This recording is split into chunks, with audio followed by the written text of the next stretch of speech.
Excuse me, can I please talk to you for a minute? Sure. You know, you look kind of familiar. Yeah, you do too. I just want to know, do you know a podcast named The Podcast Is Mine? Oh, yeah, I know that podcast. I just want to let you know that it's mine. No, it's mine. Hi, and welcome to The Podcast Is Mine. I'm Sunny Gruel. And I'm Bhushan Kumar. How are you, Sunny? I'm really good, Bhushan. How have you been? What have you been up to? I've been good. Well, do you know, I was thinking we should give a name to this segment. Okay, So let's crown it. I think it's time to crown it. Let's go. So are you ready? Yes, I'm ready. Listeners, brace yourselves. So we're going to call this Diary of a Zone 1 Home. Oh my gosh. And you can imagine the diary. It's like one of those like leather-bound diaries. It's huge. It's huge, like, you know, yeah, exactly. Like, fits into it's like a big filofax. So, for the kids who don't know what a filofax is, that's your Google assignment for today. Oh my Go gosh. and Google a filofax. It's like a cassette tape. Yes, exactly. You might need to Google that as well.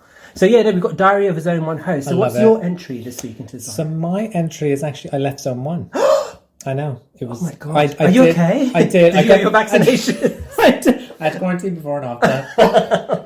I went to Lake Como. It was absolutely beautiful. The weather was gorgeous. So, where is Lake Como for anyone who doesn't know? Lake Como was in Italy, in northern Italy. And oh my God, the food and the scenery. I'm going to have to get some pictures posted to our Instagram because it was absolutely breathtaking. I've never seen such a beautiful lake with like so many cute little villages. I got boats down loads of little towns, and I just feel so like excited that I had that during this time as well. Yeah. It's just such a difficult time to go away.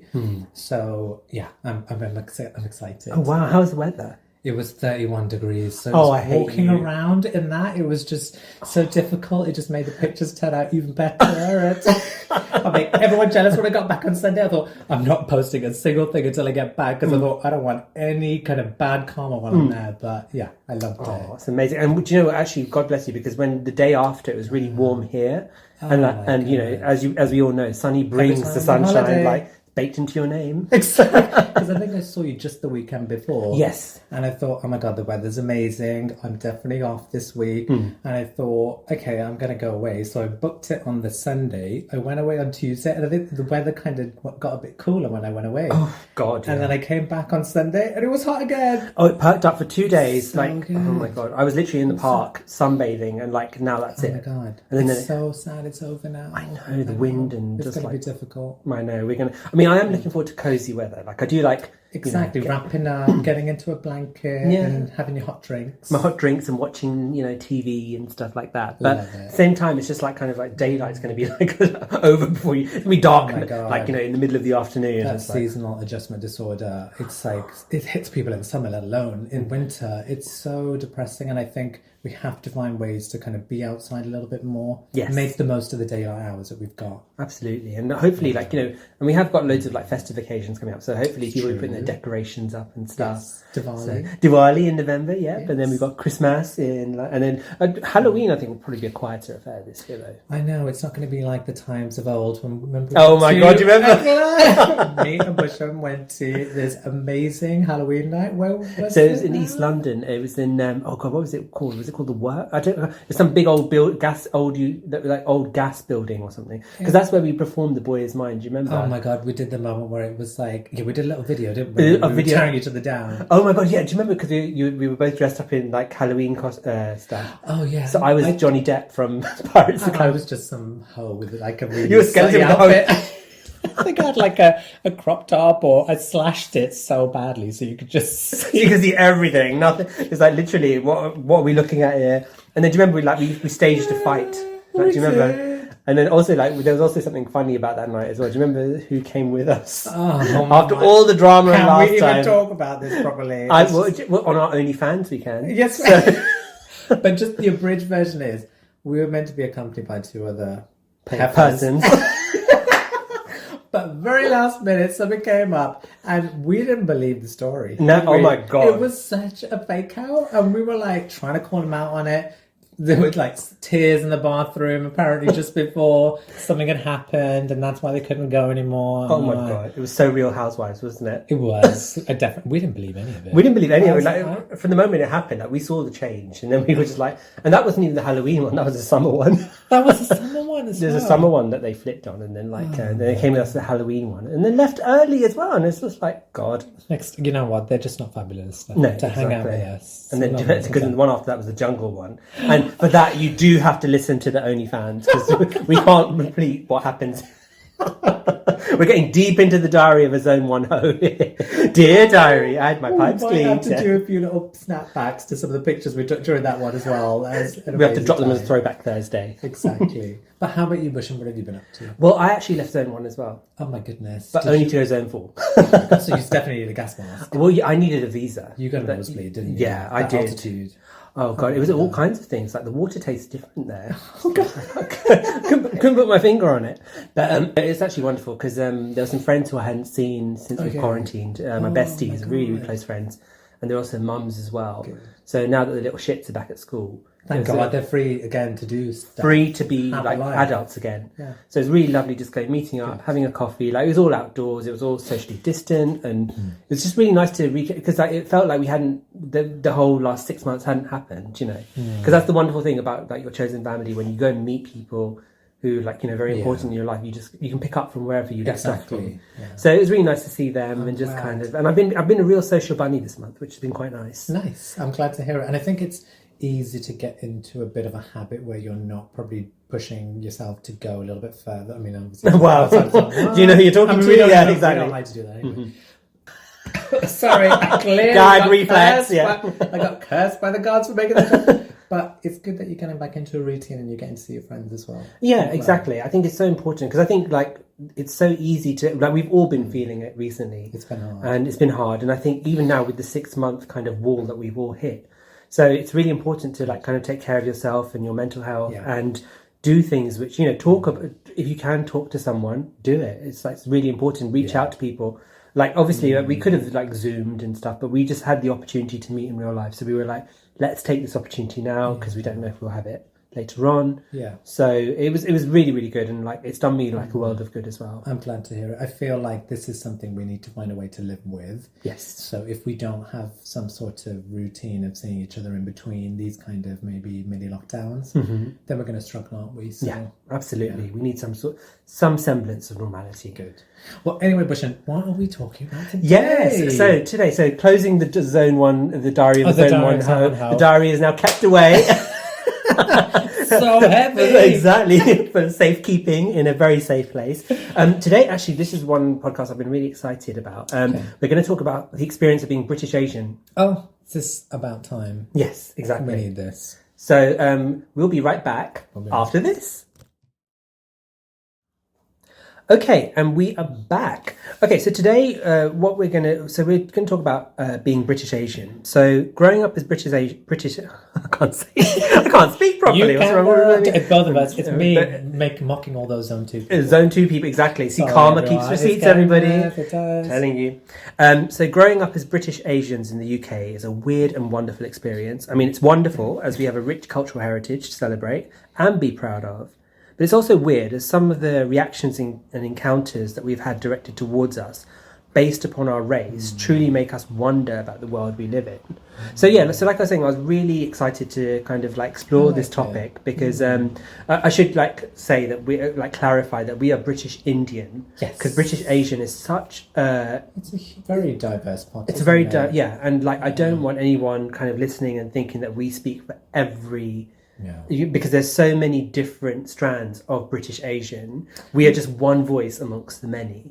Because it can be very easy, I think, sometimes if you don't know about a culture or something to assume that one person and we're not saying it's a bit different to everybody else's. Precisely, and we're not saying that we speak for everybody either. We're just putting our own voices across. At the same time, our voices are very valid and our experiences. And I think a lot of people, some things will resonate and some things won't. Yeah, and that's a good point. Yes. I always say British Asian, but we're Indian, aren't we? We're North Indian in terms of descent. Yeah, exactly. Punjabi. If you want to break it down even further, There's so many different layers, and that it's something that is probably not even very obvious to people. But no, because I think a lot of people. Because the other thing is as well for our US audience, Asian means from the Far East Okay. or Southeast In for Asia. the US. Yeah, and like may not necessarily. Whereas in the UK, when you say Asian, well, definitely a lot of people's perception is that Indian, Pakistani, Bengali, Sri Lankan, Nepalese. So I mean there's a lot of kind of nuance around it and stuff like that. So just to get that disclaimer out there. Right. Yes, we don't speak for everyone. Yeah, we don't speak to everyone, but what we have to say is important as well. Exactly. So like starting off, Sunny, what was your earliest memory of being British Asian?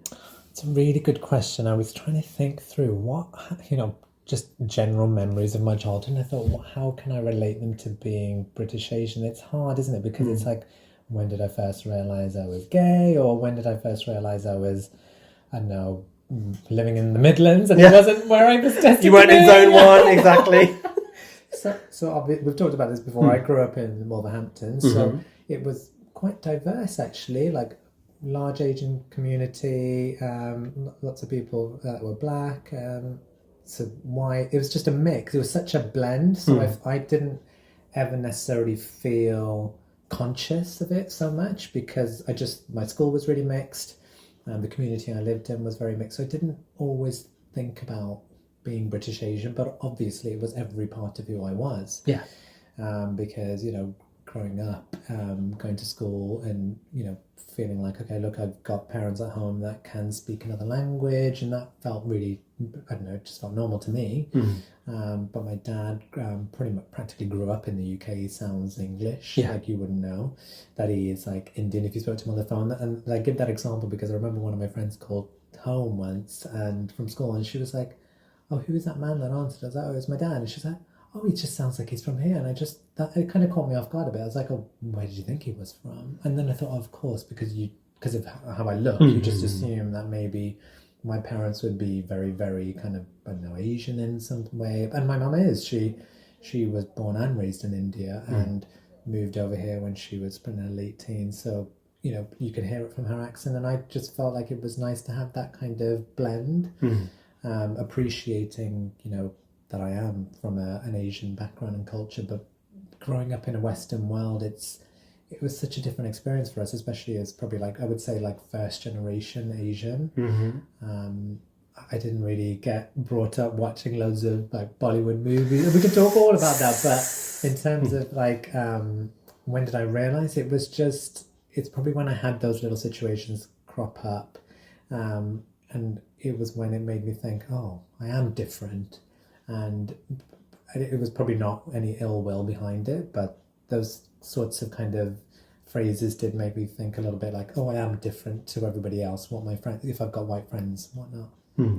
How about you, Bhushan? Tell me about yours. Oh, wow. That's so interesting. It's kind of similar to yours, like in the sense I grew up in Zone 1. You did. Went to school in Zone 1. That diary is thick. Like I said, it goes way back. You cannot go to the restricted section, you've no access there. The password is kind of encrypted there. So I grew up in Zone 1, and our school was like a mini United Nations. So I always say, because we always had the ambassadors' children and diplomat children, and we had people from everywhere. So, but it was strange. There was only a few of us who were British, North Indian. Okay. And so the first time I realised was actually a Diwali assembly. So if you grew up in the UK, you know what I'm talking about. Those candles up, light us up. Exactly. Exactly. But it was really funny because each class had been allotted in a different religious occasion. So just on a tangent here, our class got given Easter. Oh, and do you know what we did? We were so goddamn creative and ahead of the curve. What, did you get some shreddies and mix them with chocolate and make bird's nests? God, we went even one step further. So we recreated Goosey Goosey Gander. And guess who the goose was? It was amazing. That long neck. I was serving black swan or brown goose.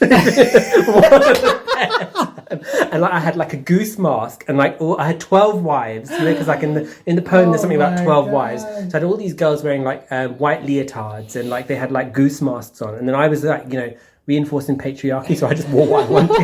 I just had a mask on. Like, I didn't get a costume, and like, they clearly didn't know me back then. Oh my god! And then my friend had to sing the Goosey Gander song. I don't know if you know it. It's like, Goosey, Goosey Gander, where do you wander? Upstairs or downstairs or in your little chamber. And then there's some verse about there I met an old man who couldn't. So I took him by the left leg and threw him down the stairs. We did a crime watch reconstruction of that. That's how detailed our class was, like, And then at the end, I only had one line, and I had like the killer line. Because then I can't remember. Like, I was meant to do. It was a lot of acting from me because I had to like kind of be like my royal subjects and these are my wives. But my friend was doing all the narration. But then I come out at the end like, here are all the eggs my wife laid. And I just throw eggs into the audience. And like, it was a huge hit nonetheless. One of my top 3 assemblies of all time. I definitely wish that was recorded. It should have been recorded. It would have been like, it's the Band-Aid of its time. But it was really funny because like, so another class got given Diwali. Yeah.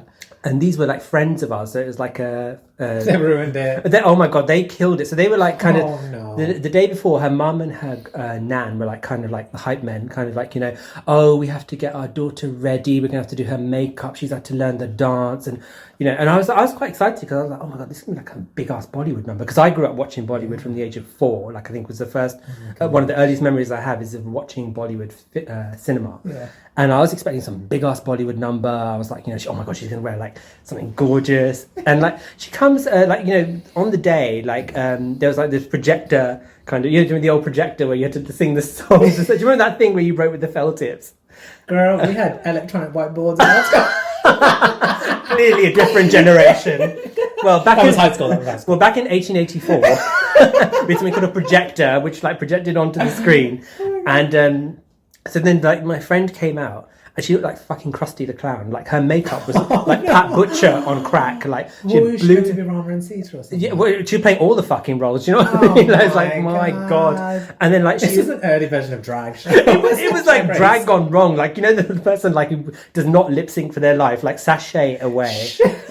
So she was like doing loads of shapes like this means bird, like with her hands. So she's making shadows on the projector. What has this got to do with Diwali? And then like exactly, and then she's like, so I'm now going to tell the story of Diwali. Then they crank out some old song from like there's brown dudes who play the sitar in the Royal Albert Hall. It's like dun, dun, dun, dun, dun, dun, dun, dun. And I was like, what? And then everyone was cracking up because obviously no one is. No. But and I was like, no, this is not our culture. Like, but that was. You rushed stage. You were like Kanye with Taylor getting that award. You were like, I'm gonna let you finish. I wish I had done that. Honestly, like, shut up. I think that was the earliest memory I had of being British Asian. Because first, when everyone was laughing, I was like, there was 2 things that struck out to me. One was that I understood what was going on stage, and I was like, "That's a really like." This is a terrible production. This is a terrible production. I was like, "These production values are." I mean, like when you gave me Easter, we took it to the next level. Do you know what I mean? We gave it real kind of like concept. I mean, like we did Black Swan before Brown Goose came before Black Swan. Okay. Brown Goose.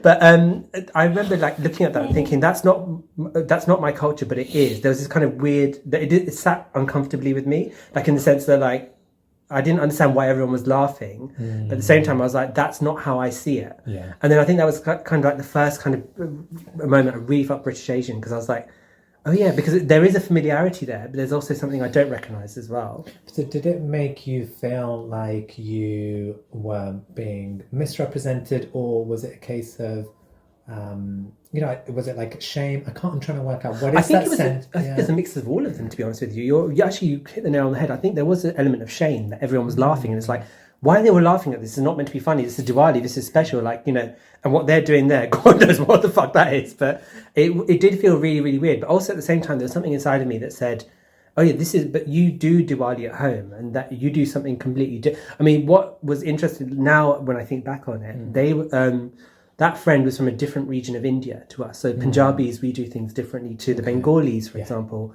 who do things differently to the Gujaratis, to the Tamils. There's so many different. So there was I think it was a different kind of. But whatever that was, that was not what Diwali. That was not Diwali. That was not Drag Race. It was not Diwali. It was it wasn't Brown Goose. It was a Brown Goose. It was brown something else. Do you know what I'm saying? Like, But I think that was my earliest memory, and because the thing was, like I said, because everyone was from such diverse places. everyone had like a culture and kind of, and I thought it was just normal. I thought everybody had a rich cultural heritage. But as I grew up and I realized, wow, the cultural heritage that I've come from is absolutely incredible, and it's vast. Like no one even knows where it began. That's how like you know crazy it is.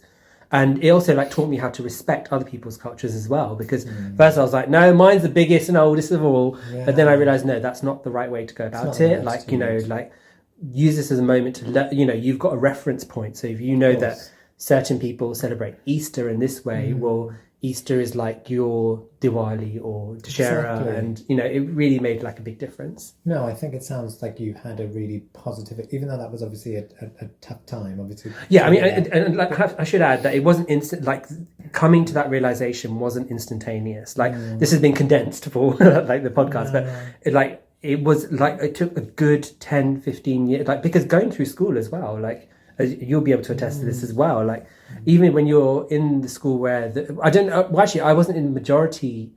There wasn't like a lot of British Punjabi people in my school. So would you say it was because you said it was obviously very diverse because of the obviously the diplomats, but then would you say it was mainly white British or? Well, actually, the white British was a minority as well. Like the far right will love that. But yeah, the British white was a minority as well, and like we didn't. The predominant, like I would say, it was more religious domination rather than racial. If you see what I mean. So we had the school was majority Muslim faith. Then you had like a smattering of Hindus, smattering of Christians, and then maybe one Jewish person, and maybe one Zoroastrian or one Buddhist or something. We had no Sikh, which was really interesting. And like, but as a Hindu Punjabi, I was aware of what a Sikh person was, and like you know. I mean, was it the same for you? Would you say your school was like that? We had lots of Punjabis, lots of Sikhs. I think we only had one Muslim guy that was there, and there was a Jehovah's Witness. Because remember, I went to a Catholic primary school, and we'd sing hymns in the morning, and his mum would come and take him out of assembly during that time, because that was just. I mean, that's not their faith, so. I'm sure that was really challenging for him, actually feeling as though he's not really a part of the community. So. Of our school, obviously during assemblies in the morning, singing hymns, and we did the Lord's Prayer actually as well. Now that I think about it, so I think when you're brought up in that environment, you almost feel like you forget what your heritage is in a way, and maybe not because my parents are not proud Asians at all. Like my dad is he's so proud of India. Whenever he has an opportunity to send me a link to something about how India did something, we discovered something, he loves it. And I think we'd always, when we were growing up, being like, oh yeah, because we just didn't have that connection to India in the same way they did. But then we would travel there a lot because that's where all of our family were. So, well, my dad's family and my mum's family. So that was the experience we had. So I knew that I was a British Asian, but I just didn't really feel, it's almost feel like you don't belong anywhere. Yeah. And I think it was when you'd have experience. So I just remembered a terrible experience. I find it quite funny now, but I remember at the time it's kind of scarred me a little bit, because we were painting ourselves it would have been in junior school. And I remember getting called back by one of the teachers, and she was like, well, you've painted yourself the wrong colour, darling. And I was like, are we in the makeup company? Yeah, exactly. Max, like what? Yeah. And I just remembered it, and I remember thinking at the time, like, oh my god, like, what did I do? Was I not the right shade of brown or whatever it was that she wanted? And I remembered it wasn't in a way that felt like she was trying to educate me. It was more a case of, it felt like she was shaming me almost. And I do remember a little bit of laughing, and I thought, that's when I actually felt, and I remember repainting myself and thinking, bitch, there is different shades of Asian people as well. I don't have to be the same colour as whatever Indian other guy there is in the group. And I don't even know if that was from a place of maybe racism or some kind of aggression, but I do remember feeling really different. That's when I kind of probably had a bit of an awakening. I was like, oh my god, like I probably don't see myself in the way that everyone else does. Yes. And that was probably more colorism rather than in terms of being British Indian. But it was those little situations that you would go through kind of while you're being raised in the UK as a British Asian, when you kind of think, oh, actually, I might feel like I'm a part of this world and be British, and we learn about history. And I remember there was another time when I'm going to keep talking about really horrible racist experiences. It wasn't It's like funny that though. at all. No, I know what you mean. It's just kind of coming back. Yeah. And I remember we were watching a video, it was something about the British Empire, and there was some particular battle that happened in India between the British, and one of the kids, who I hated anyway, he was a total dick, I don't remember his name, he just turned around, and there was like, I think there was a few of us that were Indian, and he turned around and he was like, woohoo, we won the battle, as if to say, against India. And I thought, I live here, I was born here, so what? So who do I really have an allegiance to in this kind of history? So that's why I always felt a little bit like I don't really belong to India, because I wasn't born there, and it's definitely in my roots, but I'm not British enough almost to qualify in those kind of. I mean, that was obviously a narrow-minded. We were young, we were before high school, but that always made me feel like I don't belong in either. It's kind of displacement. I know exactly what you're talking. And just to go back to you on the colorism point as well, I think both you and I that completely resonates with me as well, because I think both you and the makeup calendar. It happened to me when I was probably like 5. It's so traumatizing. Well, the thing is, like, my mum used to say, like, because I'm quite, you and I both are quite fair skinned, we're lighter, like, there's no such thing as an average skin colour. Everybody, like, there is, like... And it could change at different times of year. Like, we go on holidays, we get tanned, and when we get lighter. Exactly. And that was the thing. So, like, when nursery, when my mum came to pick me up, and the teacher was like, she was asking, is that, is that your mum? I was like, yeah.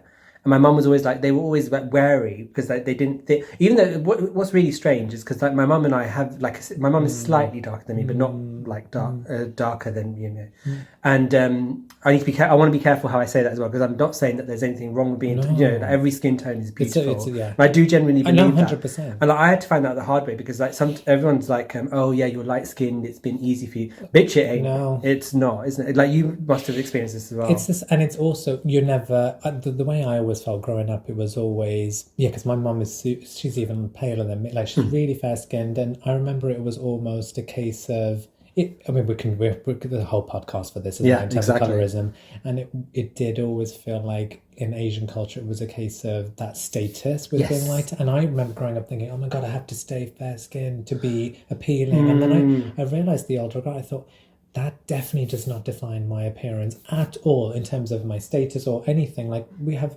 so many frustrating things about Indian culture that do, like caste system. I don't believe in any of that stuff, because it's judged on what our families did in India, and I don't have any affiliation with that at all. And even if it is high or low, it's like, it doesn't mean anything here. We don't have, but it's still very prevalent. So these colorism, the caste system, all that stuff, and I think this is partly what has made, not distance myself is a wrong word, but when I was growing up in the UK, I didn't ever feel that close to like Indian cinema or Indian music, and I think my parents were very much a case of letting us listen to and watch what we thought was appealing to us. My dad's never been a really big music fan in general, so he didn't really care for music in general. So it's not like they pushed me into listening to Indian stuff or movies. We watched mostly Western stuff. My mum definitely loved it, and I just never had enough of a passion for it, so I just thought, I don't need to listen to it. But then I know that is a huge part of the British Asian culture for a lot of people, so I know that's a big thing that you love. I think definitely in the analogue age, back in 1884, where, because I think that was the only kind of like method, you kind of got a snapshot of, or what was kind of going on, because how cinema and art reflects what's going on around in society at the time.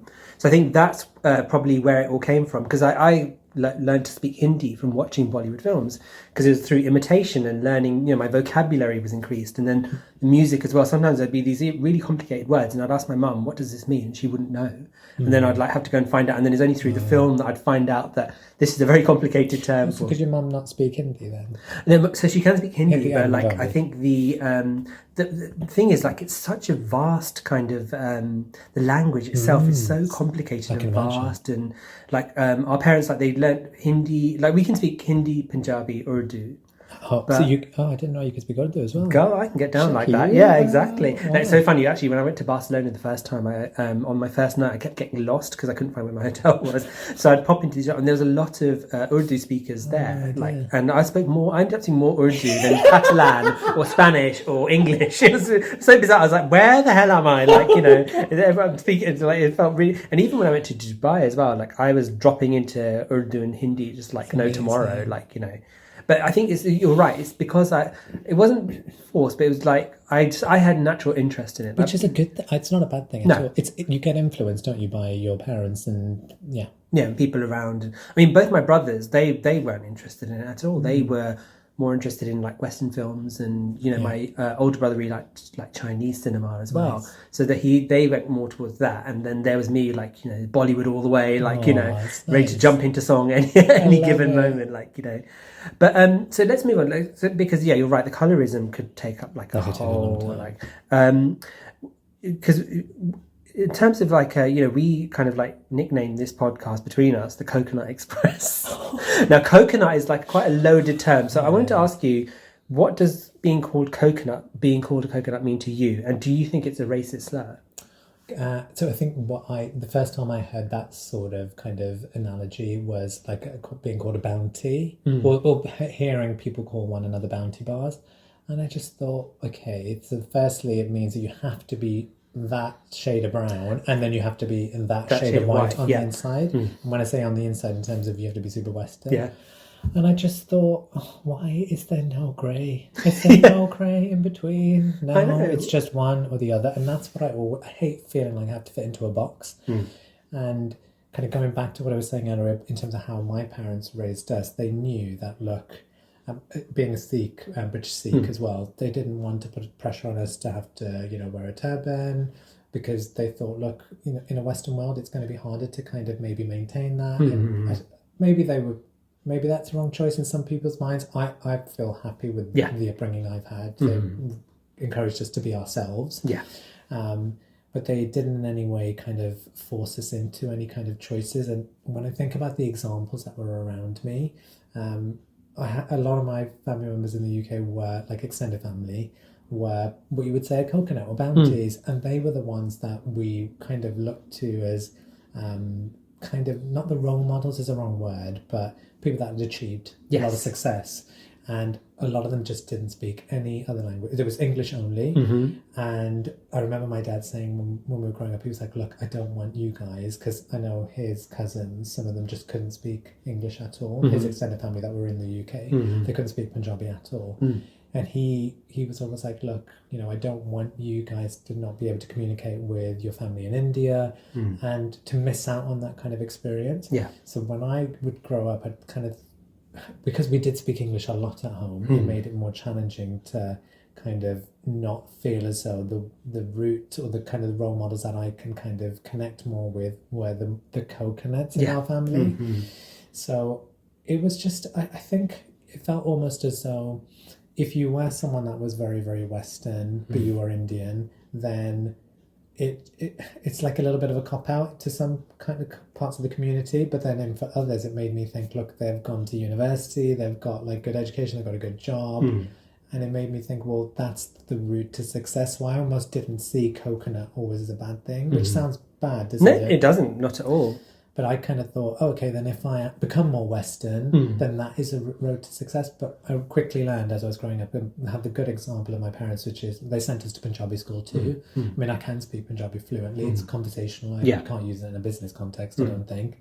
But it's something that I feel proud of because, no matter, what my interests are, at least I know I can have conversations with my, my family members that only speak Punjabi, or my friends' parents. And that is important to me. And it's because of my parents saying, look, we don't want you to only be able to speak English because it'll impact your accent. Because that was the reason why my dad's cousins didn't speak any Punjabi, because their parents were like, no, they'll speak English differently, so we don't want them to speak Punjabi. It was that kind of mentality, and I remember my dad being like, look, I can speak both and I don't sound any different, so you can do the exact same thing. And like you said, it opens up another world, because like the elders in particular, like, because I was the same, so I'd learnt Hindi and Punjabi. Like, my mum always speaks, even now to this day, speaks Hindi and Punjabi to me at home all the time. Amazing. Like, if she speaks English, we know that I'm in trouble. Oh, no. That's when I know. It's like, oh shit, done something wrong there.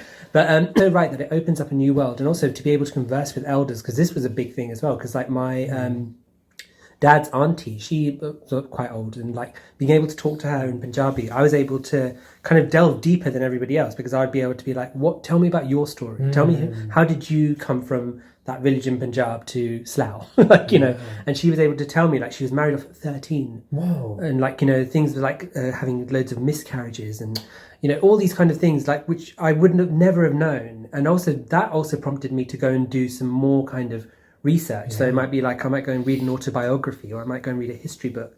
Like in school, luckily, because of the secondary school I went to, it was quite I say progressive, it wasn't very progressive, but one of the history components was Indian history. And even though it was all taught about, the British left in 1947 and the whole place went to shit. And it's like, but it was a good starting point, because then my teacher was from South Africa. Yeah. And she had like lived, she'd been there during apartheid and stuff. And like, she was like she was very clued up. And she would say to me, like, when we would like do stuff, and like, once, I think in my essays or something, I wrote something really judgmental. I was so judgmental. I was judgmental Judy. And she said to me, look, this is really judgmental. You can't say this. But she said, also, think about this more. Like, she was such a brilliant teacher, Miss Good, God bless her, wherever she is. And she was like, go and read other books. She said, this is not the only perspective there is. And I was like, oh, that really blew my mind, because I was like, okay. And then when I started reading history books and stuff, and I'd see different, like, for example, when I learned about 1919, so previously I mentioned I read that book recently, The Patient Assassin, and like that was like a whole and when I actually went to Amritsar as well, to the Golden Temple for the first time, which was incredible, and then going to Jallianwala Bagh, and then you see it in a completely different light. It's like you realize it's not just one perspective, it's 360 degrees, like there's so much more going on. So yeah, no, that's amazing. I think your dad was so right to open that world up to you, because otherwise it just stays closed, and you kind of miss out on a lot, I think. And I think that whole kind of, if our kind of like forefathers and whoever spoke English, we'd be able to communicate with them in a different way. Yeah. And we would have probably found out those stories and been able to ask them these questions. Without that language barrier, it would have been, And then it's just that person who's like, the old dear, we're going to go and see her. And like, because I've seen some people just literally pay lip service, like, where they'll go and pay respects to their elders. Yeah. And then all the young people go to one side and all the elders are on the other side. And there's no kind of mixing. And I'm like, this is so boring. Like, because all the youngsters, not that it's, when there is a certain period of time where you just want that, where you just want to be around young people. Or you just want to be around, but it was just sad, because I think those were the really special memories when everybody was sat together and we were all talking about different, and like someone might say something, oh, do you know about Michael Jackson? And the older people didn't know who Michael Jackson was, that was quite sweet, I thought. And then in terms of coconut, what was your kind of connotations for that phrase? And so both my older brother and younger brother, they are, again, it kind of goes back to colorism, like how I kind of started on this road to coconutting, for want of a better term. But they used to call me the Milky Bar kid, because I was like to them, both of them. I mean, all these chocolate places kind of getting like, these shout outs and what have you. Free advertising. Telling you, like, exactly. If we were influencers right now, we'd be like getting coin. But so we coconut to me, like, it was always kind of like a kind of traded as like a kind of, it was an insult, but then later on it kind of became a term for code switching for me. So in the sense that we could go to the pub with our white friends, as it were, or be in an environment where there's no other Asian people. You can be and very often I have been like the only Asian in the room, and I could go into that environment, be comfortable, and do what I needed to do, but then also go into an environment where it was completely like Asian, and be and sometimes within this, because being a zone 1 ho, within the space of 24 hours I've done that, where like I've been in the club and then I've been at a prayer meet like 12 hours later, and like if you knew, like, balancing it out, and if you listen to our OnlyFans, you'll know how I managed to balance that out. But you can do the splits. Exactly, one leg there, one leg there. But yeah, I think it can be racist, and I think well, no, actually I don't know, to be honest. for me now, I see it as more as code switching, but at the same time, I can see how it can be weaponized and used as a racist slur. So like, you know, oh, you're such a coconut. Like, for example, all our cousins who live in like kind of Asian environments, they were always like, oh, you lot are all coconuts. Or, and to me, they were like, oh, you're white. Yeah. And like and that made me almost, like, whenever I had that reaction, it made me think, well, I don't want to be anything but what I am. So if it's a coconut, then I feel then I'm a coconut, I'm proud coconut. Yeah, so exactly. But it's just frustrating that you had to be deemed something that's kind of like has a negative connotation rather than just being, oh, you're a British Asian that is, you know, I don't know, into other things, not just playing the drums. Like, that's the thing that I was always so afraid of. I was like, oh my god, I'm going to grow up playing the You're going to have to do the door player, weddings, parties. I was just always so afraid. I was like, oh my god, it's going to be me one day. It's so bad, isn't it? Oh my god, that has triggered people, honestly. Let me tell you. Listeners, if you're triggered, there's like helplines at the end of it. It was just such a fear, an irrational fear of mine. I was like, I'm going to be playing the drums. Oh gosh. So taking it to a different place now. What was your first experience, or the first time you'd realised you'd like experienced racial discrimination? Well, other than that makeup counter in my bloody junior school, Mac Wolverhampton. Oh god, they only had two shades, dark or light, and I didn't qualify for either. Honestly, I can't believe I remembered that now while talking to you. It's so bad. Except for that, there was one time in high school where, because to be fair, I kind of didn't experience it often, maybe because the schools were so mixed, and I grew up on a street where there were so many Asian families, and when we got to our late teens, we really just didn't enjoy it, and I think it had a different vibe. But when we were young, like under 10, it was amazing because it was such a sense of community, and everyone gelled, the white people, the Asians, blacks, everyone got on, and it was nice. But I think when I got to high school, people have a different, I don't know, teenagers just can be difficult, can't they? Yeah. And there was one of my good friends, I can't remember, we had her best friend fell out with her, and I kind of was my close friend, I was on her side about it, and I was like, oh, don't worry, we can sort it out and stuff. And then I think she somehow, I don't know, because I was obviously siding with so there were two white girls. I was siding with one of them. The other one got annoyed that I had kind of picked a side, but I thought, well, I was never really that good friends with you. Why does it matter? And this is the days of when we did have mobile phones. And I remember getting a text on my phone, and it was like, I think it said, stay away from, I won't say that person's name, you packy. And I was just like, I mean, it completely made me laugh because I spelt it with an IE. I just can't you order those from Amazon? Like what? The thing is, I was so boosted that I got a text because this is very early on when we had phones. I was just like, it was like on your Motorola Razr. On my Maxon champagne telephone, and I was like, no one had a phone to text me anyway, so I was like, I got a text. It was a racial slur, and I was like, I know this is to do with that girl. Yeah. So then I went in the next day, and I was just like, look, I know your boyfriend obviously sent me this text. Yeah. You need to teach him how to spell. Yeah. And also, I'm Indian. I'm not from Pakistan. If that helps you kind of clarify. And then I went and told the girl that she was battling with, the one that was meant to be my friend as well. I was like, oh my god, like laughing with her, saying, I can't believe they called me a Paki. I'm not even Pakistani. Yeah. And then she turns around and says to me, she's like, but that's what we're raised to believe. And I thought, bitch, you're on my hit list now as well. Yeah, exactly.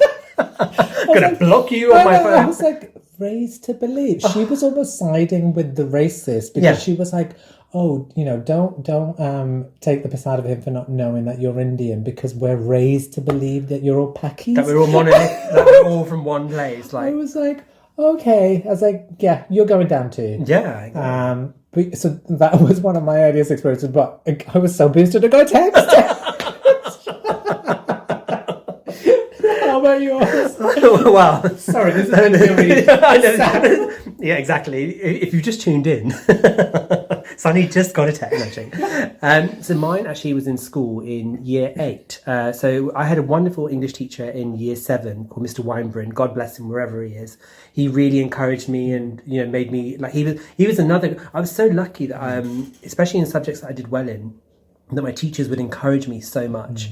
And like Mr. Weinbrun was excellent. He was always like saying to me, right, you need to get A's and stuff. So he's like, go and read newspapers, go and read magazines, read things that you're not used to reading. Like he would make me go, like he would be reading like Ben Elton, who was like, who was huge at the time. And he said, go and read this book. And then like, I'd be like, sir, but I didn't understand this, I didn't understand that. And like, he would explain it and stuff. He was such a sweetheart. So in year 8, he went to Canada, and a teacher from Canada came over, Mr. Allen. And Mr. Allen was just like, he just did not like any of us. He was, he would, for want of a better term, it was like you'd notice that he would be the few white peoples that were there, they could do whatever they wanted. So like they wouldn't do their homework. Oh, that's no problem. Anybody else would get a detention. And like with me, like he kept grading me down all the time. He's like, you haven't done this, you haven't done this. And I was working really hard. I was trying to do everything that he said. And it was really weird because then in year 9, like when Mr. Weinbrun came back, he said, how did you find Mr. Allen? And I was like, I didn't really like him. And he said, see you next Thursday. Exactly, see you next Thursday, exactly. And then like Mr. Weinbrun was like, why? And I said, look, I worked really hard on this. And he said that it wasn't very good, blah, blah. Mr. Weinbrun said, let me have a look. And then he didn't actually like say anything like to say like, oh, Mr. Allen should. When he said like, well, I would have given you an A for this because he said like, you've done a lot more than you know. So he said, so don't worry about it, I'm back now, blah, blah. And, but that was my first, because then I just couldn't work out what, I was like, why is what is different about me? Yeah. And like the first thing that I noticed was that all the students who were white seemed to be getting a free pass. And if you were non-white, you weren't. And that there was just no sense or rhyme or reason for it. And I was like, this is so bizarre. And then a bit in the back of my head, like it was like that kind of the assembly, everybody laughing, like, I couldn't, it doesn't quite compute. But then later on, as an adult, you realise, oh, this is what was going on. It was his biases and I was really surprised because in Canada as well, we'd heard like about, this, Canada's quite racially diverse as well. So you'd expect like... there are a lot of Asians there. Indians. People from all around the world, I think, go to, because Canada encourages people to migrate there. Okay. So I was really surprised. But then... at the same time, God, I don't know what his experience was. Maybe he just thought, because the school itself had a bad reputation and there was a lot of troublemakers. This is your high school? Yeah, this high school, yeah. Because high school, we had like lower school and upper school. So lower school was 3 years and that was kind of local. And then upper school was like zone 1, literally like in the centre of zone 1. And that was, we had 2 lower schools and then you're all brought together in upper school for 2 years for GCSE. So that was like a kind of collegiate environment. The idea was like you have your 3 years of secondary, and then you kind of go into this college environment. Interesting. But it's a bit too much to give young children. It was a bit too much for us. Like I would have thought so. We needed to be constrained at that age and stuff. So I think that was really the first real kind of like racial experience. I mean, there was loads of others. Like there was loads of times when sometimes like my parents would like send me into a shop or something and say, "Can you go and buy this?" Because like you speak, because they speak English or whatever. And like they wouldn't, it was that kind of stuff. But as a child, you don't really notice it. It's only, you just don't understand why you're being excluded. And then only as an adult or later on, like, in conversations I've had with my mum, and like I said, like, why did this happen? She said, oh yeah, there was a shopkeeper. He didn't, every time we went in, he was horrible to us. But when we sent you in, you were fine. Oh my God. And it didn't even occur to me. I was always just like, oh God, why do I have to go in? Why can't my older brother go in? They're just trying to shelter you from that kind of insight into how someone may treat you differently because you speak another language or look a different way or something. Heritage. So I mean it's quite, it's so funny that I think, speaking of zone 1 and being zone 1 hose, do you know that Notting Hill once was considered a no-go area? Like when we were growing up, like Notting Hill wasn't a desirable place to live. Now it's like all the million... It's like it has been for at least 10-15 years. It's so desirable. They sucked like all the life out of it, like, for want of a better term. all the best areas are brewed. And now it is what it is. It's dry. Anyway, moving on. So next question. Do you think being British Asian makes us more British or does it make us more Asian? Yeah, so it kind of goes back to what we were saying earlier. And it's really difficult because it's almost like we're something else when we're not... Well, we are British, but it's like we're not the same as maybe our white friends who are, who their generations have been raised here. It's difficult because when I go to India, so as kids, what we did, I'd always hear my other school friends talk about going to different destinations and they'd be like, oh, where did you go on your holidays? And I was like, well, because I go during term time because I'm being posted out of school to go to India for a wedding for 7 weeks. I I was always that kid that had that perfect attendance record. I was like, I never want to miss a day of school. I want to get in the newspaper. There was a kid that got in the newspaper for not missing a day of school. I got chicken pox. I was like, I'm scratching. I'm still going, exactly. Covering yourself up in your Mac. The wrong shape. The wrong shape.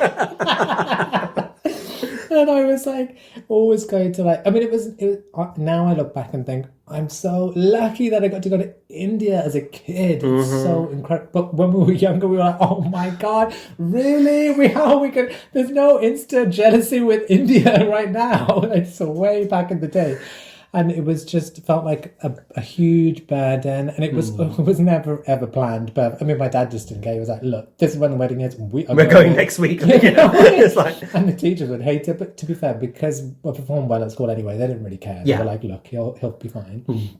And I remember going on those holidays and thinking, "Okay, so then you're there." And you just feel so different there. So you don't fit in there. You're walking around between the shops and everyone knows that you're obviously a British Asian. So they like flock around you to beg and stuff. Like, there's so much poverty there. Just it breaks your heart. It's so bad. And then even how our family in India live. I mean, my dad's family live in like a village, and obviously they've got loads of farmland, but my mum lives in more like a town, like a city.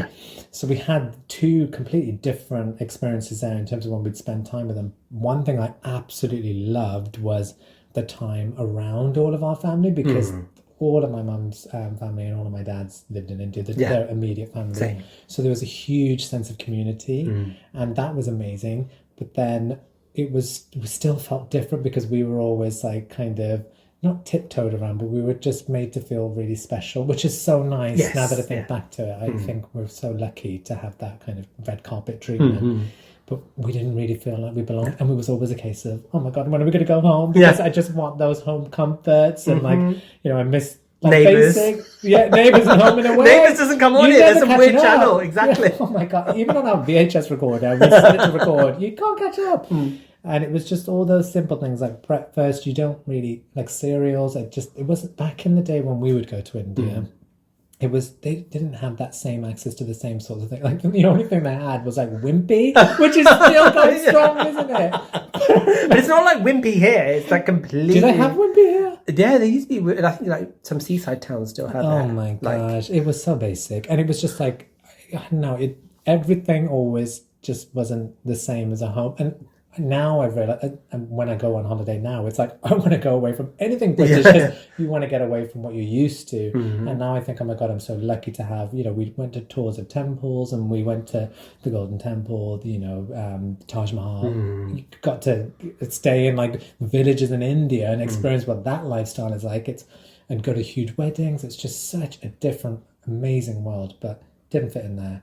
Didn't fit in here. So it's just, you kind of code switch, don't you? So you go between the two, and that was kind of how I feel about it.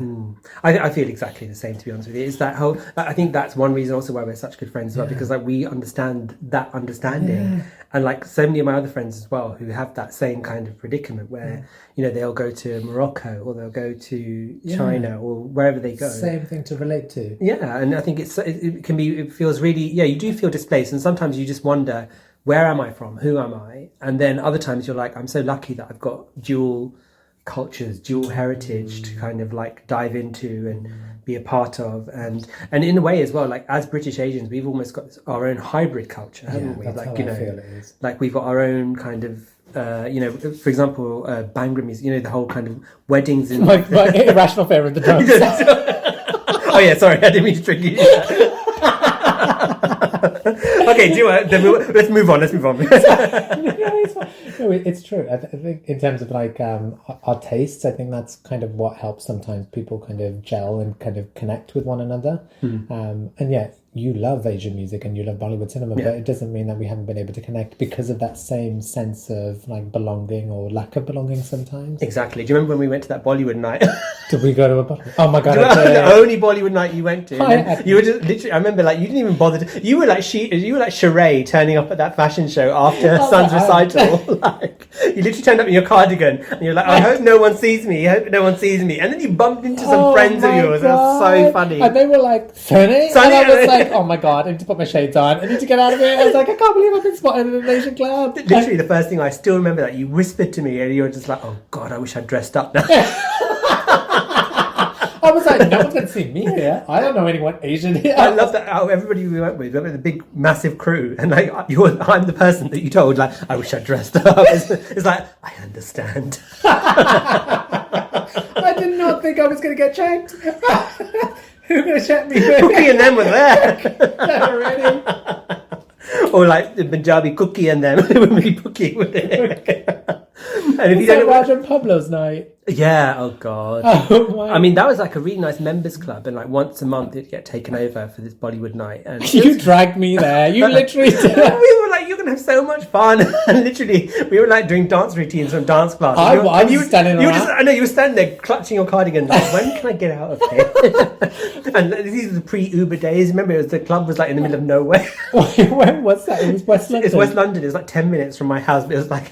ages for me. Literally, and like you had to be like, damn, my ride home is still dancing, so I can't do anything. Oh, it's so funny. That was just my goodness, that's good memory. So, what makes you proud to be British Asian? Then would you say? So many of the things that we've been talking about, and one that we haven't said is the food. Like growing up in a household where you get to have so much different cuisine, and Indian food is so eclectic. There is so many different things that you can have. Like, obviously we got the dals and we got the sabjis, but like, all like the like chaat I'm thinking of. So like there's all, and like golgappe. It's like all these incredible things. So whenever I go, and obviously because here I don't get to eat that stuff, whenever I go home, that's like the first thing I say to my parents. I was like, I've missed XYZ, especially during lockdown. The first time I went home, I was like, Mom, she normally says to me, what do you want to eat before I come home? I'm like, Right, for starters, no English food. It's like nothing Western. Starters, I'll have samosas. Exactly. Like mains, I'll have like dal, sabzi, or puris, chole. I was like, I don't want to eat anything Western. I was like, I've had it all. Nothing from Europe, Asia, anywhere else in Asia except India. And she was like, fine. So then, that's one of the things that makes me so most proud. I think for me, it's our cultural heritage is just like amazing. Like every time I delve into it, there's so much there. And the other thing is as well is like because we kind of like I was thinking back to what you were saying, like how the coconut cousins, like how they went on a particular route and didn't want to like learn their language and stuff. But the fact is that when you kind of like really tap into your cultural heritage and you engage with it, you learn so much, not only about yourself, but it really does open so many other doors. Like learning my language helped me learn languages at school, and like I was able to learn the kind of European language, like French, German, Spanish. Like the food, like you say, like we're much more adventurous with our food, like rather than if we had just had like a limited cuisine of something. Because like you said, Indian food is so broad. I love our fashion as well. I mean, our clothes are so bright and like, they're not always that bright. That comes through in so many different parts of our personality without me realising. I don't really think about Indian fashion, but it probably comes out in my... You dress like a peacock and you're like, oh hell, where did this come from? I mean, my fashion Friday... I'm like a constant rainbow. Exactly. Literally, I'll wear something super glam and everyone's like, what the hell are you doing? And like, when other people like don't dress up and I'll be like shading them and be like, you could at least put some effort in. Because because that's what we do though, isn't it? Like even like, it'd be like a ladies' Sangeet in someone's backyard. And if you came in your car down for those people that don't know what a ladies singing is. Oh yes, of course. So, and also for me, officially, I don't know what that is, but I know it's women singing around a campfire. That's fat camp, and that was painful. No, so ladies Sangeet is part of an Indian wedding. So the Indian wedding, there's lots of pre-events. So it's like 15 days. Oh God, exactly. Our wedding, but I love our weddings. The best. You know what? And particularly our Punjabi weddings. Oh my gosh! Outfit changes, the food, the music, the drums. But it's just so... That's what I mean. Like, where else in the world would you get to do Bhangra down Park Lane unless in India? I was leading the procession in 2012. I'll show you the picture. I've got receipts. But I went to a wedding in 2012 and we got to dance down Park Lane. And I was just like, this is one of the best moments of my life. This was completely unofficial. This was not allowed. Well, you're not allowed, We're literally like, if we start dancing now, the police, the traffic was so bad. so that we managed to do the whole thing, get the groom to the entrance, and then get inside before the police could come. But I mean, that kind of makes me really proud to be British Asian. I mean, it's so much fun, and like, when people see, like, kind of ask me about my culture as well, and I'm able to, first it was really hard when people say, why'd you do this? Why does everyone wear a red dot? And now I'm just kind of like, bitch, that's Red dot. the bindi. Oh but now I'm like, that's our third eye, bitch. And it's like, yours needs a good seeing too. Do you know what I mean? I was like, your chakras are fucked, girl. Like, you need to get them cleansed. And I can really articulate now, and I can really explain, like, certain things. And, for example, when I used to observe the Navratri fast as well, and like, because we went to the sticks, isn't it? Yes. Yeah. When everyone beats each other with sticks. Like that. No, so actually, that's Dandiya you're talking about. Dandiya, it takes place in the kind of autumn Navratri. Yeah. And Navratri is kind of like equinox. Yeah. So it's like a spring equinox and autumn equinox. And because when I went to school, I remember, like, because in a Muslim school, when it was Ramadan, we all knew what Ramadan was about. Like, you don't eat anything from sunrise to sunset. And in the Navratri, you were able to eat limited foods, because the idea is to eliminate kind of certain salts and kind of chemicals from the body and give the body a rest and rejuvenation and stuff. Nice. And back then I couldn't explain it, but now, because of that, when people would ask me and I wouldn't know the answer, and I'd go home because we would do it sometimes without really thinking, even thinking about it. It was just something that we did. But now I'm fully able to explain it, and not only that, I can shade you if your third eye is looking a bit peaky. You're poking into it. I'd be like, no, bitch. Anyway, I'm going to check your third eye, but in the meantime, we'll be back after this. Okay. And we're back. So we've checked Sunny's third eye, and unfortunately he's gone to A&E. You're lucky that I am actually near an eye hospital. It's down the road. Oh God! Well, so there you have it. So from two very proud British Asians, with Brexit and the resurgence of the far right, it feels more important right now to own and love our cultural heritage, but to also be objective about the impact of our culture can have, and look to building and maintaining the progressive and positive elements. Really, yeah. So I completely agree with that, Bhushan, and I think it's a topic that I didn't even really appreciate is so important to our daily lives. It's just a part of who we are. But actually dissecting these things helps me kind of understand myself a little bit better. Absolutely. And I think it's, that's the whole point. It's like to start dialogue and stuff.